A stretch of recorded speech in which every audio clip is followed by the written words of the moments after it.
Selamat sore para netizen dimanapun kita berada. Salam inspirasi bagi kita semua. Ya, ketika Gibran ditanya oleh wartawan, malah langsung masuk ke mobil, ya seolah-olah ini mau kabur. Kenapa menghindari dari pertanyaan-pertanyaan dari wartawan? Ini kan sangat penting. Ini sangat penting sekali bahwa seorang Gibran ini sebagai wakil presiden, begitu kan, ya. Media ini sebagai wadah bagi seorang presiden. Ya, ini kan seharusnya seperti itu, begitu. Masa ditanya seperti ini kok seolah-olah menghindar, begitu kan, ya. Seperti apa yang kemudian dilakukan oleh pejabat bea cukai, ya, Ahmad Dedi, yang kemudian mau diwawancari kabur. Ini agak lucu begitu kan? Ya, agak lucu begitu. Kenapa Gibran tidak meluangkan waktu sedikit pun? Padahal ini sebagai media dari seorang Gibran. Ini kan itu logikanya begitu. Ini kan agak aneh. Orang pasti mengatakan, wah, pantasan kosong. Ya, pantasan kosong. Kan orang pasti banyak yang kemudian mempertanyakan itu begitu kan. Ngeri-ngeri sedap, bos. Ini coba kita tonton. Ini sangat-sangat seru begitu ya. Saya aja ketawa saja gitu. Coba kita dengarkan ya. Mas Gibran, militer hari ini masuk ke ruang sipil, gimana tanggapannya Mas Gibran? Militer hari ini masuk ke ruang sipil, merebut tanah rakyat Bang Gibran. Ya, makasih. Kita coba sekali lagi kawan-kawan afirmasi Mas Gibran terkait dengan militerisme. Sedia monitor kita di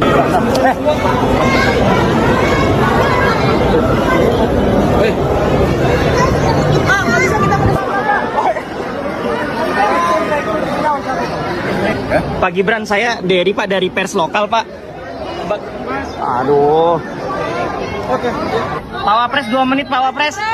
Mas Gibran. Wartawan mau foto bareng Pak. Mas Gibran. Pak, wartawan mau foto bareng Pak. Gimana hari ini Mas Wapres? Mas Gibran.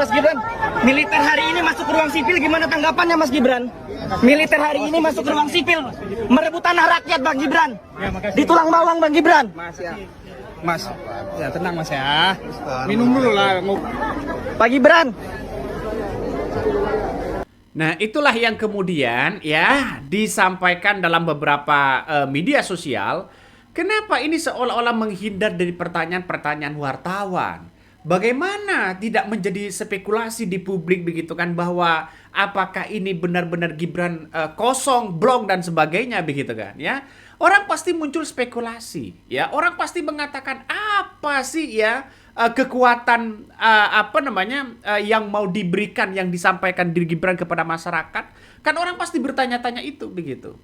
Ya memang saya kira bukan 1 kali 2 kali seseorang Gibran seperti ini begitu. Apakah terus-menerus calon pemimpin itu harus memberikan tanggapan kepada wartawan, kepada siapapun sebagai bentuk media sendiri. Tapi kenapa Gibran ini seolah-olah nampaknya mau menghindar begitu? Apakah karena jawabannya nanti takut tidak nyambung? Apa karena takut jawabnya tidak sesuai? Apakah jawabannya nanti muter-muter? Atau jawabannya dilempar? Atau tidak ada yang bisa menjawab? Ya, orang kan pasti bertanya-tanya itu, Pak. Sangat disayangkan posisi Gibran sebagai wakil presiden menghindar dari pertanyaan-pertanyaan wartawan. Sangat disayangkan. Baru kali ini dalam sejarah wakil presiden, lalu kemudian menghindar kalau ditanya wartawan. Baru. Ya inilah calon pemimpin era baru hari ini begitu. Aduh, pusing begitu kan ya. Dan orang pasti mempertanyakan itu. Apa yang mau diandalkan dari Gibran? Ya, wartawan saja pertanyaan wartawan saja menghindar, kan orang pasti spekulasi itu begitu kan ya. Masa hanya ingin berani untuk hanya menyampaikan ketika undian nama Solehin, nama ini, masa berani seperti itu begitu kan? Kalau ditanya hal-hal yang kemudian berat, dia tidak bisa menjawab begitu kan? Motor listrik atas nama Solehin. Pak Solehin.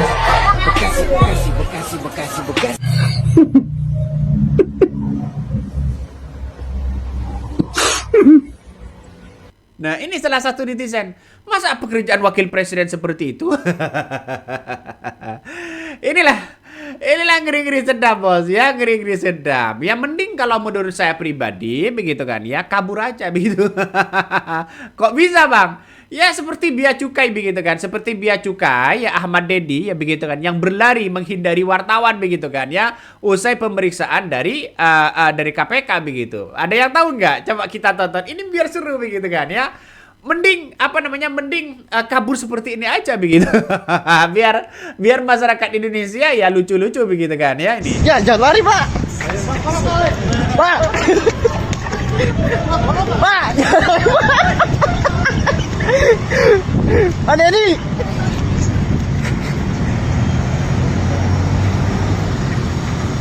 Nah, itulah salah satu ya pejabat bea cukai yang kemudian diperiksa oleh KPK. Jadi saya kira ya dengan adanya seperti ini maka publik itu sebenarnya masih bertanya-tanya kepada seorang wakil presiden Gibran Rakabuming Raka apa kapasitasnya ya.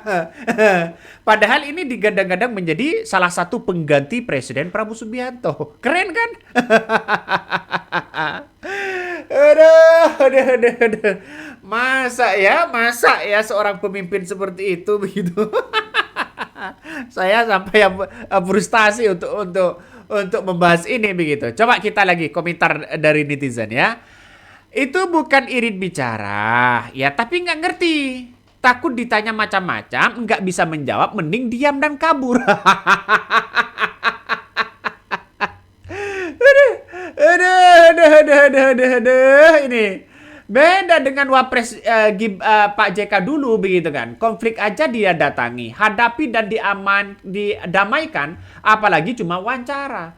Kalau orang yang sekarang wawancara aja menghindar, apalagi mau seperti Pak JK, nggak mungkin bisa. Makanya yang saya katakan tadi bahwa begitu kan ya, bahwa kenapa baru sepanjang sejarah ini Wakil Presiden Gibran Rakabuming Raka begitu kan ya,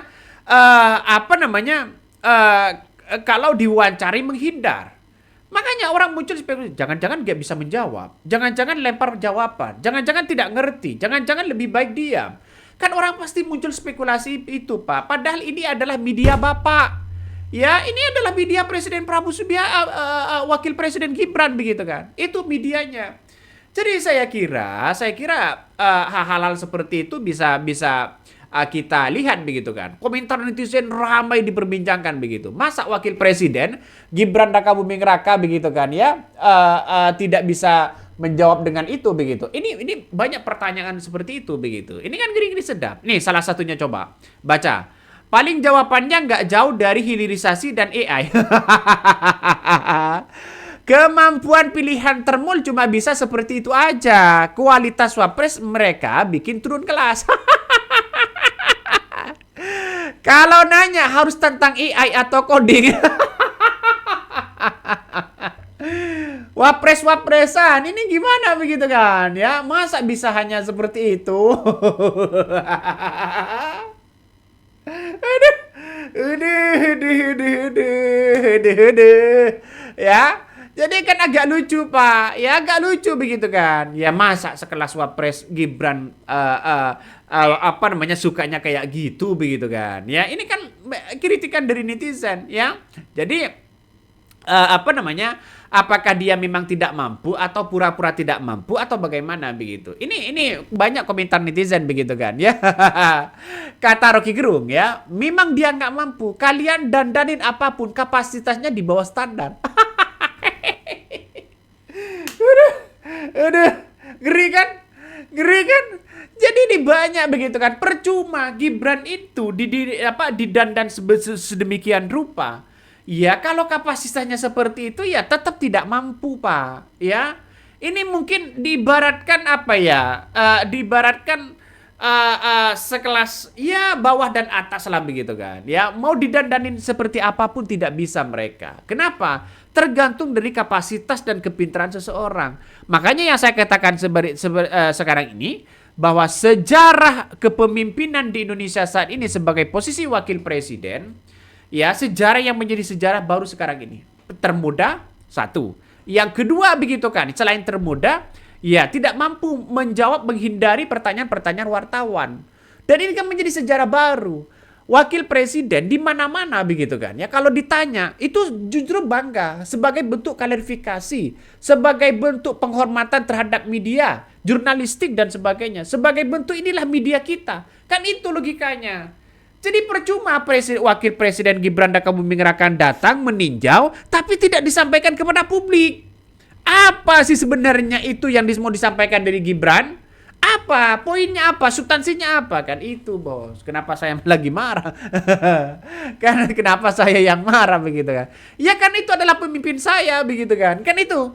Ya digaji oleh rakyat masyarakat Indonesia begitu. Jangan sampai ya hal-hal seperti ini dianggap dianggap remeh, dianggap sepele begitu. Padahal ini sangat besar sekali begitu dampaknya bagaimana kepemimpinan seorang anak muda ya. Jangan dicidrai dengan ketidakmampuan begitu ya. Mau didandanin apapun tidak mampu ya wallahu alam kapasitasnya mau bagaimana lagi begitu kan. Jangan dipilih lagi kalau toh pada akhirnya seperti itu begitu. Cari pemimpin yang cerdas dong ya, berpengalaman. Oke, mungkin itu yang kami sampaikan ya, tonton terus di channel Hodari Podcast Rakyat ini, jangan lupa di-subscribe.